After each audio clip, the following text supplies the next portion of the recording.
Hello, Eagles fans. It's your boy EROCK here with your weekend review. The Giants suck, the Redskins blow. The annual Dallas Cowboys end-of-season meltdown has actually started a little bit early, and your Philadelphia Eagles are now in first place in the NFC East thanks to a win over the Houston Texans and led by none other than Mark Sanchez. Ole! That's right.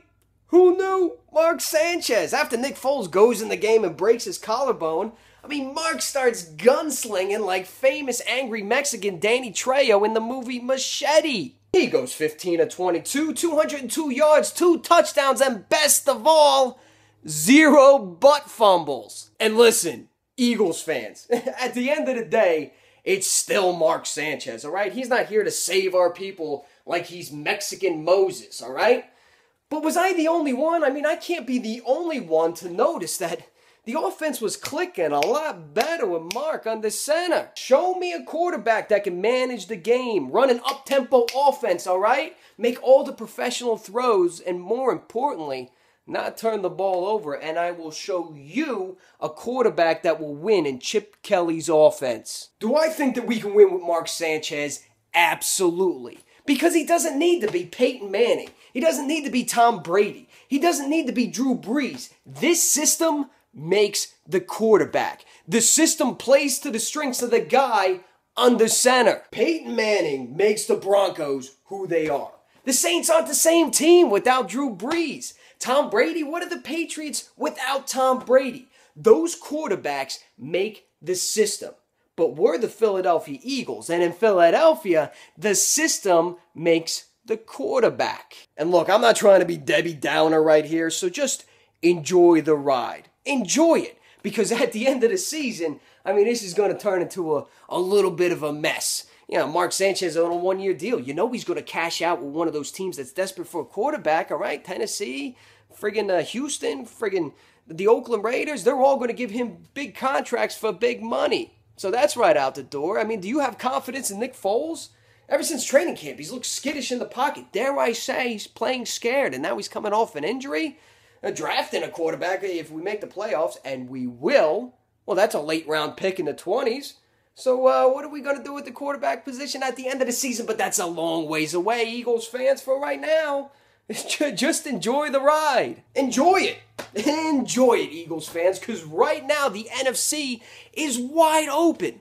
Name me the number one dominant team in the NFC. You can't. Who is it?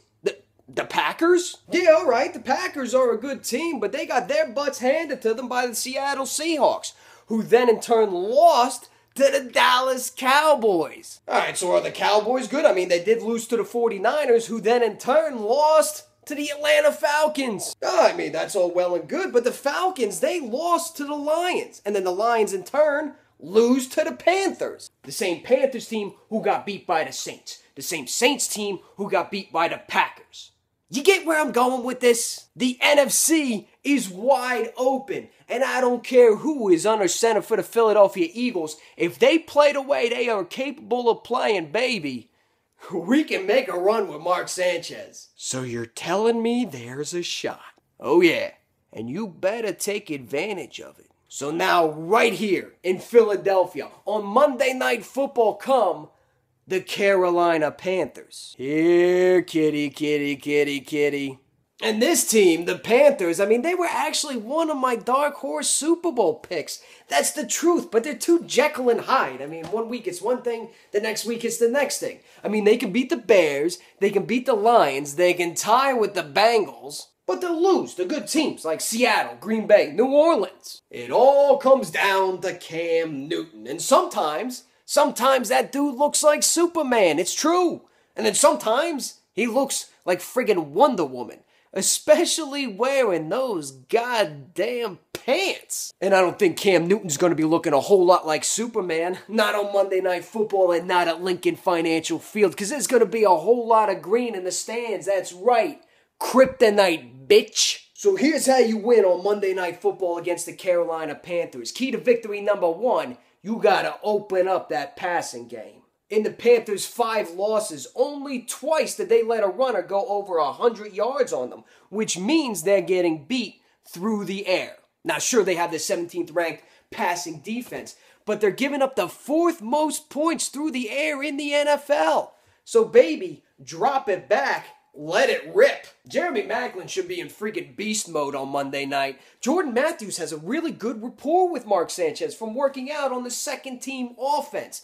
And the tight ends. Hey, fellas, how about we get these tight ends involved? The fuck they been? Key to victory number 2. The Carolina Panthers used to be known as a rushing offense, right? Running that rock right down your throat. But right now the backs are a little banged up and old Cam Newton, Superman, can't run it like he used to. Put pressure on Cam Newton right in his friggin' face. Don't let him escape out of the pocket because he'll burn you there.